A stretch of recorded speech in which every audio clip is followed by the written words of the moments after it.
Hello, BookTube. Hello, BookTube. We're back. Those of you who are new to the channel I might not have made proper introductions. This is David Murphy. Hello.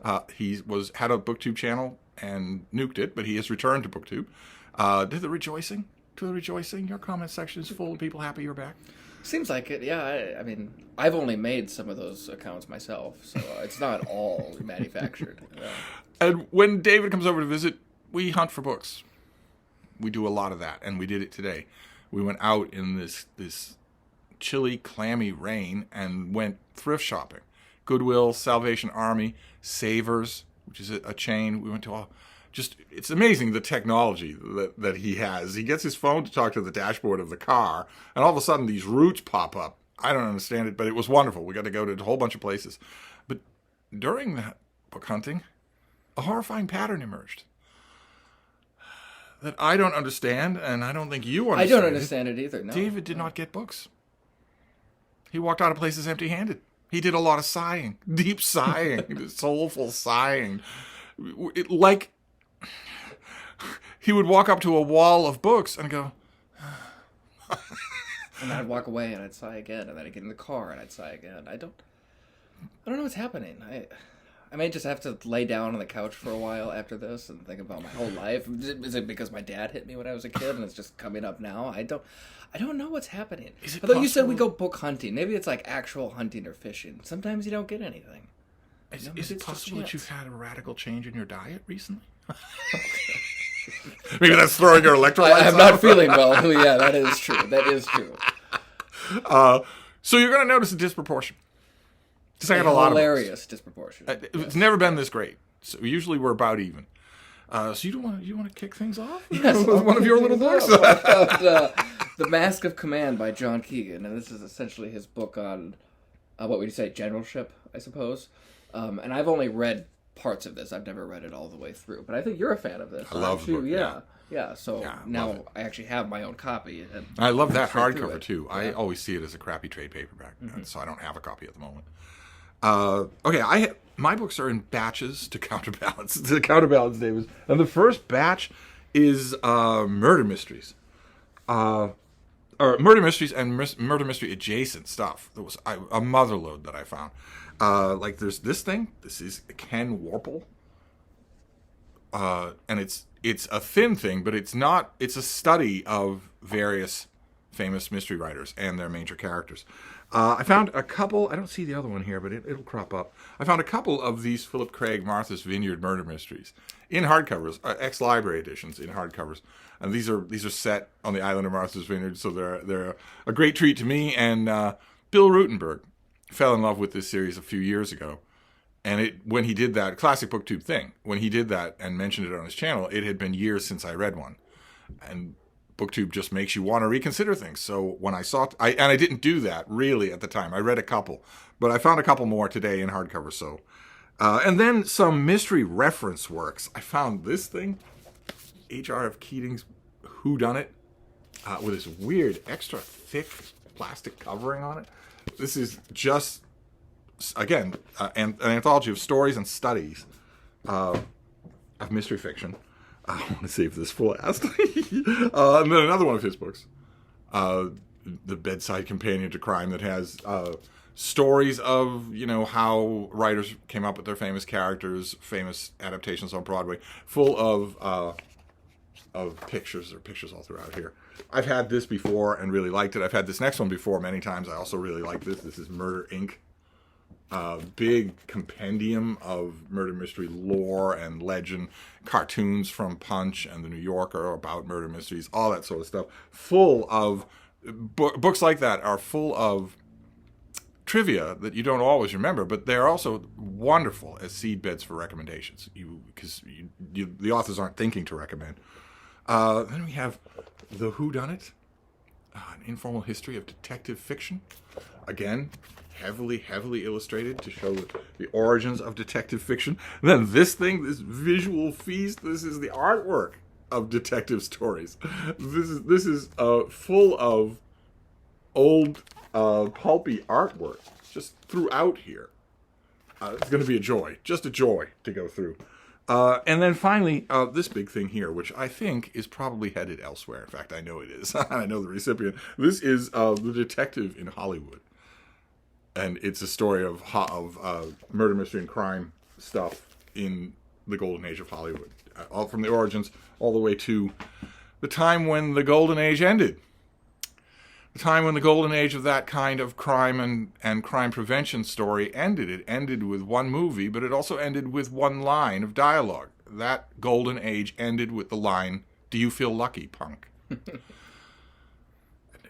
And after that, I mean, if the cop is going to shoot you in broad daylight, then you're not dealing with law and order anymore. So, and after that, it was where anyway.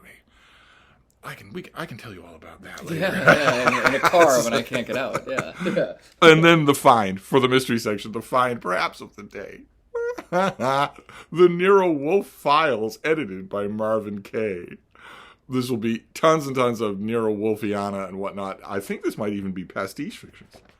No, this is not. This is pieces about the making of the TV show, the making of the old black and white serials, including... Is that from the TV show, that picture? Is that... No, this is original artwork. Art? No, the TV show starred Maury Chaykin as just a guy with a pot belly, which I've said on this channel a few times now. That is not how Nero Wolfe is described in the books. He's described not just simply as fat. He's enormous. But no character ever simply describes him as fat. And this is very good. This is just a gigantic guy, but not just simply an obese one. But this will have all sorts of proceedings from the Nero Wolfe fan club, which is called the Wolf Pack. I would never have found this, and you know, before this year, I might have seen it and not cared to pick it up because it had been years since I read a Nero Wolfe novel. So that was a block of mystery, and it was wonderful. It's going to be a lot of fun reading. Do you want to do? I guess I could do a little book. Yeah. Let you catch your breath. So I did find a World War II book. Well, I guess maybe technically not. This is The Borrowed Years, 1938 to 1941, America on the Way to War by Robert Ketchum. And I haven't read this. You said you liked it, I think. Is this part of a series then? Or is it does he cover the war too? It's not. I don't think it's a series for him. No. It might be a series from the publisher. Oh. What a multi-volume thing about the Second World War. So this is the lead up to World War II, the war that we were always going to enter, no matter what other people might tell you. But they attacked us. Right. What are you saying? It was the good war. It takes about 10 minutes of looking at the documents to realize that was always going to happen. But He's bringing up documents. I'll let you go ahead. The next stack has no theme. I'm going to start with a theme and I'm going to end with a theme. So stick around to the end. The next stack has no theme. I found a neat hardcover of The Winter of Our Discontent, John Steinbeck. I have an e-book of the Penguin Classic Deluxe edition of the short novels. I think this is in there, but this is neat. I'll put a dust jacket cover over it, and it'll be neat. Then I found this. Oh boy! This is Meanwhile, There Are Letters, correspondence of Ross Macdonald and Eudora Welty. And Ross Macdonald was Eudora Welty's always on my mind. She is one of the great writers of the 20th century. But Ross Macdonald's on my mind because of Lou Archer, because of the whole world of hard-boiled crime and whatnot. And I love letter collections like this. I especially love letter collections that are preserved correspondences rather than just the outgoing mail of one person. So my yardstick with all of these things was, if I saw these for a similar price at the Brattle, would I have grabbed it? I found this old Penguin trade paperback of Irish short stories. This has some really good picks in it. I used to have this volume, and God knows what happened to it. But I found it again in a block of Irish stuff. Can I themify that at least a little? Yes. I also found two paperbacks of Frank O'Connor. And this Penguin thing, that's just lovely. And also, this thing, is that Everyman? What is the Lighthouse? Pool peg? What on earth? Never heard of it. Well, anyway, I have the big collection of Frank O'Connor short stories, but sometimes, you're going to get something in the little collection that isn't in the big collection. I found a Penguin Classic Deluxe edition of Waiting for the Barbarians by J.M. Coetzee with the decal edges and the French flaps. This is... oh, wait. Is this Penguin Classic? Yeah, it is. This is, I think, his greatest book. And also, I always say on this channel that I am going to create a canon for the post-war years. So 1945 to when we won the war to 1925 when fascists overtook the country. So that's a neat little bracketed area. There's no literature after 2025. And the stuff before it was fundamentally different. The war changed everything. So if you look at that canon, Waiting for the Barbarians would be on that canon. And I didn't have a copy. I'd rather have a Penguin copy than anything else. Then I found an old Barnes & Noble classic. Barnes & Noble did all these things. They put prices on them. I remember these. This is just Dante's Inferno. And it's the Henry Wadsworth Longfellow translation with Gustave Doré engravings all throughout. But it's not the whole of the Commedia. It's just Inferno. And they got a guy, what is his name? They got a guy to do original notes for this. And that's always fun. Peter Bondanella. I don't know from Adam, but that's going to make this an interesting reading experience just on its own. I found Don Holloway's book, The Gates of Rome.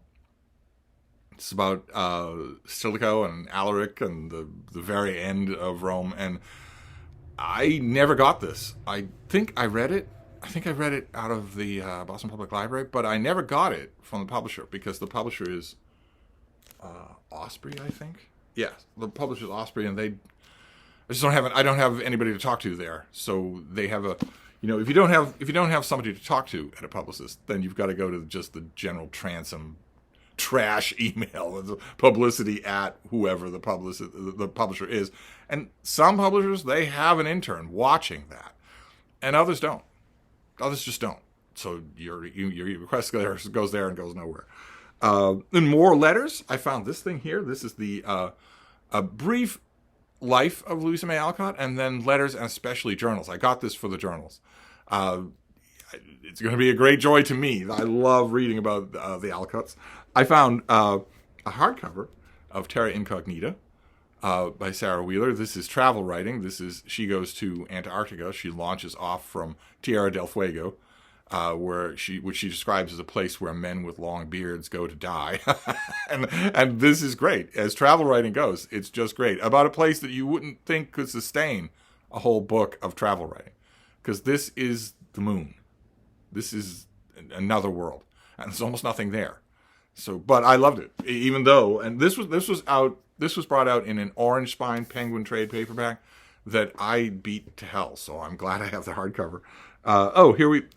Here's another murder mystery. Another murder mystery from that theme, and then a fantasy novel, which I think I reviewed this. This is Will Elliott, and it's called Shadow, and it's a portal fantasy where a schlub in the normal world opens a door and walks into a fantasy world where he will either be a key figure of destiny or he will scrabble to survive. And off the top of my head, I don't remember details here. That's my only reason for thinking that maybe I didn't review it. Maybe I never got this. When was this? It's got the map. It's got the dramatis personae. David is cringing because we've got to encourage him to read fiction, but he's never going to get this far. That's never going to happen.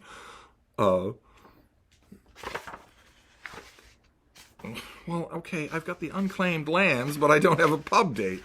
Okay, well, it doesn't matter because I'm gonna give it a try anyway. So here's my next batch. Okay, and then I have The Real Lincoln by Tom DiLorenzo. He's actually an economist, and I just noticed as I was looking at this, it has a foreword by Walter E. Williams, who's also an economist, and he's written 2 or 3 books on Lincoln. My impression is that they mostly say the same thing, but I've only read one of them, and it's just his attack on Lincoln, saying he was one of the worst guys ever, essentially. It's really sharp stuff. I think if you're interested in Lincoln, you should probably read it. Is he just freelancing? Does he have a passionate side interest in Lincoln, or does it have an economic slant? I mean, there is an economic slant, and he talks about that, but I think it's sort of a libertarian states' rights interest kind of thing. That's one way to put it. So. Yes. I mean, he's not as bad as... When you some hear others, that but phrase yeah. from Trump supporters, all you have to do is say states' rights to do what? States' rights to do what? It's not to fish for cod. Let me give you a little hint there. It's states' rights. It's a states' rights issue to do one thing and one thing only. So states' rights, it's all about states' rights. States' rights to do what? Although people like him, I think, tend to focus on the right to secede, which I think is probably correct. But again, they're taking a very libertarian angle, so I think they want that too. So. Okay, well, I've got another non-themed pile. I found this. Point Blank, an Alex Rider YA adventure story. I mentioned some of these on a library tour. That I love these new cover designs. And that I've occasionally had my finger on the buy button at Amazon to just get the whole set. These are thrilling. They're lots and lots of fun to read. They're a perfect antidote to a boy who is wandering away from reading. But the original covers were unbelievably dull. It was just the words on the cover with color, with no pictures. So it never occurred to me that I would start to slowly build a collection of these things. And Point Blank may be the one Alex Rider novel I actually did review. I'll have to remember. I was pretty good yesterday with remembering things, with remembering to put links down below. So I'll try to remember to do that. And then we have yet more Eudora Welty. This is Conversations with Eudora Welty. And ordinarily I would avoid this kind of a book like The Plague because I mostly want to encounter writers on the page. I don't want to be disappointed by them when they're talking off the cuff. But not Eudora Welty. She was wonderful to talk off the cuff about. And to. So I don't think I've ever read this thing. I found this big thing. A Guide to the Old Testament by a fervent Christian, fervent believer. So I think I've read chunks of this. This was once standard in schools. But I'm always happy to go back to people's walkthrough of the Old Testament just to see. I'm not interested in them pointing out anything to me, but I'm interested in their take on how they're reading it. I found an anthology. We saw this on our library tour as well. This is The Good Stuff, a science fiction anthology that is in two parts: the good stuff and the old good stuff and the new good stuff. It's a science fiction anthology, but it's a really good one. There are only about 10 really good science fiction anthologies, and I am the ultimate heretic because I say that Dangerous Visions is not one of them. I found a guy's novel. Eric Rickstad. The novel is Reap, or there's a collection of stories called Reap. It's contemporary fiction. It's from 2000. So I did not review this, but I would have. If I were in the game, I would have reviewed it. Is that a moose on the cover? What is that? Yeah, it's a mounted head. Oh. The mounted head of a moose. And the author was a baby when he wrote this. A Vermont native, holds an MFA in creative writing from the University of Virginia. An outdoorsman, he lives and writes in northern Vermont. No idea if this guy has ever written anything else. But I saw it just sitting there forlorn on a shelf, and I thought, well, I'll give this a try. Absolutely. Then Vintage Romance. This is Christina Savage. I do not know that name. It's wonderful wraparound artwork there. I do not know this author. I saw so many romance things at the places that we went that made me want to ask Sarah at the Bookish Knitter all sorts of clarifying questions. But I'll give. Why didn't you just ask me? I was right there. Yeah, you're done with the romance this week, bub. I found John Jeremiah Sullivan, Pulphead. I'm glad that Jane was willing to let it go. But these are contemporary essays, very lad mag essays from like GQ or Esquire, but so energetic. They're so good. Especially one. I think I'm not alone in saying that there's one thing in here that is better than everything else. Oh man, so many of these are good. Oh man, I've written about these. On my old Steve Reads blog. I wrote about some of these pieces because they were just too good. He wrote a piece called Violence of the Lambs, that's supposed to be him traveling to all parts of the world and documenting how non-human animals are rising up and fighting against humans. And the letters page after that issue was full of torrents of people saying, this cannot be true, and what are you doing publishing this as a nonfiction piece? Kind of missing the point. But he wrote a piece, Upon This Rock, it's the very first thing in the book, about American fundamentalist Christians and how insane they are. It'd be a joy to go back to it. I found this thing. I confess, I largely got it because it had an intact dust jacket. It's old period fiction. Emily Loring. I feel like I should ask Gina Stanier who this is. I don't know this author. But so when is this? This was 1956. I will take a chance on it. Whoever Emily Loring was, she was mighty prolific. So might be good. Found Stephen Markley's follow-up to Ohio. His debut novel was Ohio, and literally everybody in the world reviewed it and loved it. It made literally every best list for debut fiction or for fiction just in general for that year. Literally all of them.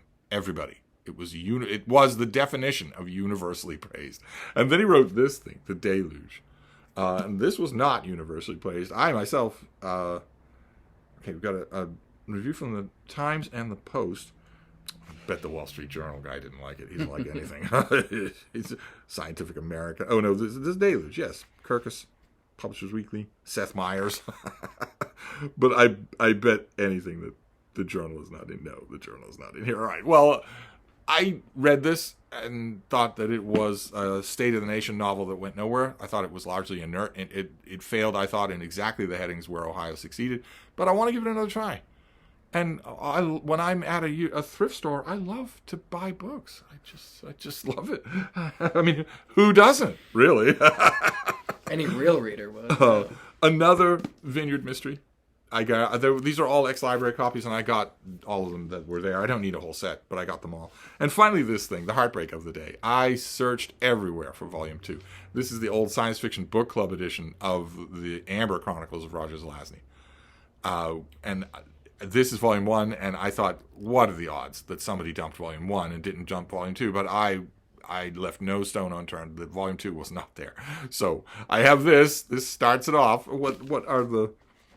I'm assuming that Nine Princes in Amber is... Yeah, Nine Princes in Amber and The Guns of Avalon are the two books in here. And then there's another volume with a companion cover illustration.